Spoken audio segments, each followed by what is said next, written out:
Senhor presidente, senhores deputados, senhoras deputadas,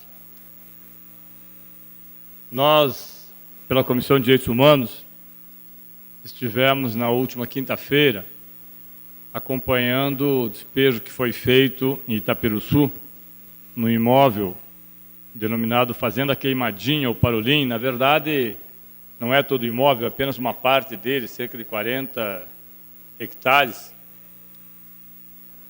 E o que chamou a atenção, professor Tercílio, não foi o despejo feito, iniciou às 4 horas da manhã, 4h30 da manhã, até porque um dia anterior as pessoas tinham como certo que não haveria o despejo.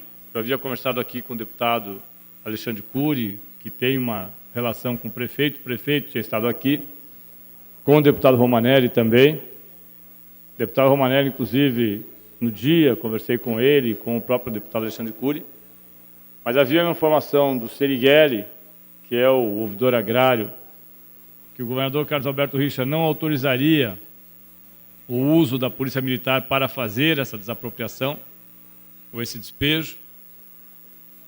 E, para a nossa surpresa, ele acabou acontecendo. São cerca de 80 famílias, numa área muito pequena, que não estão usando os 40 hectares, não estavam. Aconteceu, o despacho do juiz já havia sido feito anteriormente, mês de novembro, mas estava suspenso. Aconteceu na quarta-feira, às 19h30, e a operação foi feita a partir das 4h30 da manhã de quinta-feira. Por que eu venho à tribuna falar sobre isso? Primeiro, nós chegamos pela comissão, Luiz Rosa, que é assessor da comissão, e eu chegamos e a área toda estava cercada, ninguém poderia entrar, mas nós conversamos com o major, prontamente nos atendeu, tanto o major, o deputado Romanelli também conversou com pessoas ligadas à segurança pública, o deputado Alexandre Cury, e entramos na área. E aí a nossa surpresa, o próprio major nos disse que não há violência. Nós levamos algumas famílias, porque alguns moradores já concordaram que não podem desmontar as suas casas, porque não eram barracos de lona, eram casas. Mas as pessoas que não estavam, quando nós chegamos aqui, nós fizemos um X na casa e ela será destruída. Problema, e isso é correto, é real, realmente não houve nenhum confronto, como nós temos acompanhado algumas vezes. Mas o problema é que algumas pessoas haviam saído 4h30 da manhã para trabalhar e deixaram todos os seus pertences dentro de casa. E, obviamente, que alguns conseguiram retirar, algumas pessoas ligadas à prefeitura também tiraram os pertences e colocaram fora, e outras não. E os tratores que foram contratados pelo dono do imóvel, senhor Carlos Alberto Macedo Barbosa, um imóvel que anteriormente havia sido já destinado para a construção de um aterro sanitário, e depois, por conta de toda a mobilização feita pela sociedade, esse aterro foi suspenso. Mas o que me chamou a atenção é que os tratores chegaram nas casas, mesmo com todos os móveis dentro, e que estavam com X, e derrubaram tudo que tinha. Geladeira, fogão, armário, roupa, berço, o que tivesse ia sendo levado pela frente. Eu coloquei inclusive algumas fotos. Me incomoda muito, senhores deputados, o questionamento que um menino de cerca de 12 anos me fez quando a casa dele foi destruída, porque já haviam chegado, a casa já havia sido derrubada. E ele me perguntou, o que o senhor faz aqui? Eu sou deputado da Comissão de Direitos Humanos, papá. Aí ele perguntou, por que a polícia está nos tirando daqui? Eu falei, porque a terra, o dono da terra pediu para um juiz, e o juiz determinou que fosse feita a reintegração, a devolução para ele. Eu falei, mas quando nós chegamos aqui não tinha ninguém. Eles estavam com todas as roças de milho, mandioca, uma série de coisas plantadas. Eu falei, não tinha ninguém, mas agora o dono resolveu pedir de volta e pediu, e a polícia veio para tirá-los. Daí ele falou, mas o juiz mandou a polícia vir tirar a gente? O juiz mandou a polícia vir aqui para tirá-los. Mas o juiz sabe onde nós estamos, sabe quem nós somos? Não. O juiz não, acho que o juiz não sabe quem vocês são e não acho que o juiz tenha vindo aqui. Eu falei, tá bom. Então o juiz sabe, não sabe onde nós estamos, não sabe como nós vivemos, não sabe quem nós somos, né? No português bastante improvisado, e mandou que a gente saísse. E o trator e a polícia estão nos tirando daqui. O trator e a polícia estão tirando vocês daí. Ele perguntou, mas quem que manda no juiz para que ele não fizesse isso? Não sei quem manda no juiz. Aí eu acho que há uma aula de sabedoria da população com relação a ações como essas que nós vimos outras vezes. Inclusive, numa das vezes eu assisti uma situação muito semelhante a essa, 15 dias antes de nós votarmos aqui o auxílio moradia, de R$ 4.500 para os juízes, que infelizmente foi aprovado por maioria absoluta ou quase absoluta. Eu lembro que eu votei contra e alguns outros deputados votaram contra, o deputado Prazic votou contra. Esse menino, o deputado Prazic, falou, então, quando eu crescer, eu quero ser juiz. Eu quero ser juiz para poder cuidar da minha mãe e do meu irmão. Estava o irmão dele pequeno no colo da mãe dele, na frente do barraco da casa destruída, para cuidar da minha mãe e do meu irmão e não deixar que ninguém mais faça isso. Vejam, senhores, uma criança de 12 anos que diz que quer ser juiz, para impedir que destruam o pouco que tem, armário, geladeira, fogão, e quer ser juiz para impedir que as pessoas sofram aquilo que elas estão sofrendo, e cuidar da mãe e do irmão, qual é a condição que tem uma criança dessa de se entender enquanto cidadã, uma pessoa enquanto cidadã, esse menino enquanto cidadão, de uma república que diz que todos são iguais perante a lei e que todos têm direito à moradia, está escrito, que é um direito social, e que aí, não entro no mérito, que nós tentamos, inclusive, junto ao juiz de Rio Branco do Sul, o deputado Romanelli, não está aqui, mas o deputado Romanelli contribuiu nesse debate, nós tentamos, inclusive, que fosse suspensa a ação de despejo para que se desse 48 horas para as pessoas retirarem os seus pertences, desmancharem as suas casas, alguns conseguiram, outros não, como uma senhora que estava lá, tem uma filha com deficiência mental e com paralisia, com um marido que não podia ajudar para desmontar a casa e com um filho que foi propor-se a fazer a demolição da casa e caiu do telhado, em cima de uma pia, e ficou imobilizado. Aí o helicóptero, porque a polícia foi com helicóptero, com choque, em todo o seu aparato, aí colocaram naquela maca, e a gente estava perguntando por que não levavam, tinha que esperar até terminar o almoço, daí levavam para o Gilina Caron. Eu, sinceramente, não sei o que leva um juiz a não dar 48 horas para que as pessoas possam demolir as suas casas, encontrar um local adequado, porque ninguém sabia para onde ir, ninguém tinha local nenhum. Alguns foram para um barracão, um ginásio improvisado da prefeitura, estão lá 10 famílias, outras se espalharam, algumas foram para a Lapa. Eu não estou aqui entrando no mérito, até porque não tenho esse direito nem esse objetivo, se é justo, se não é justo, porque afinal de contas está se cumprindo uma ordem judicial.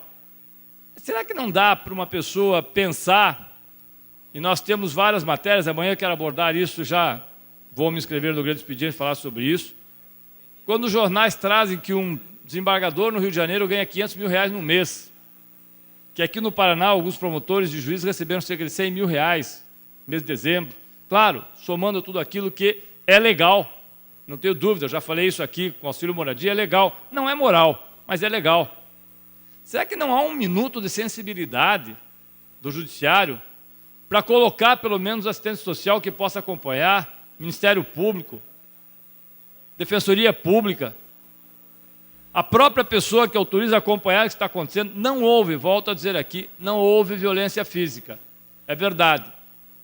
O major que fez a operação foi extremamente respeitoso com as pessoas, é preciso que se registre, mas não havia condições de ter violência física. Da onde, deputado Gilberto, que 100 pessoas, 150 pessoas vão resistir com 400 policiais entrando na área, colocando o isolamento, que primeiro a imprensa não pôde entrar, o senhor que é ligado à rádio, à televisão, a imprensa não pôde entrar, não pôde acompanhar. É possível resistência? Claro que não tem violência do ponto de vista de resistência. Não há como. É absolutamente impossível que alguém resista. Então, eu só me pergunto qual a resposta que eu poderia dar para esse menino que me questionou. Eu, sinceramente, não dei nenhuma. Nenhuma resposta. Por uma razão simples. A minha casa não está sendo destruída, eu não estou sendo despejado, nenhuma pessoa que eu conheça, ligado ao Judiciário, Ministério Público ou a qualquer órgão público está sendo despejado. Aliás, eu até questionei, porque se é para cumprir a lei, vamos cumprir fazendo abrir a rua Dino Bertoldi, ali atrás do Jockey Club, onde o próprio jockey se apropriou de uma grande parte da rua, por conta própria, fechou e ficou com a rua. Ou Dom Pedro II, que um prédio de luxo resolveu fechar uma quadra e fazer seu estacionamento. Por que o trator não entra lá e não derruba o muro? Por que os mesmos tratores que entraram lá não derrubam no Jockey Club e dizem que aquela rua que tem fiação, que tem poste, tem iluminação pública, não é do jockey? É da prefeitura? É da população? É uma via que deveria atravessar por ali, para quem não conhece, só ir lá para ver. Por que não acontece isso? Por que algumas áreas da cidade podem ser usadas por aqueles que têm um poder acima da nossa compreensão e outras que estão largadas há muitos anos e quando são ocupadas, rapidamente é chamado todo o aparato de Estado para tirar as pessoas que elas são muito perigosas? O que faz? Eu lembro quando eu perguntei, na outra desocupação, a uma pessoa o que deveriam fazer essas pessoas, uma pessoa ligada à Prefeitura de Colombo. Falou, voltem para o lugar de onde vieram. Vieram da onde? O senhor Irineu, que está sentado na casa dele, deputado Prazic, nós fomos e tentamos demovê-lo da ideia de não sair da casa. O próprio major pediu para que nós fôssemos falar com ele. O major, de forma extremamente educada, volto a repetir. Cheguei e falei com ele, estava sentado na porta da casa, falou, não vou sair. Podem me tirar daqui com o trator junto. Eu não tenho para onde ir. Aí o filho dele, Mateus, com 12 anos, chegou e falou, pai, vamos sair, pai. Não. Falei, então vamos sair daqui, você pelo menos. Falou, tá, mas deixa tudo que está dentro. Não, tira a televisão, tira o micro-ondas. Não adianta. Falei, nós não temos para onde levar.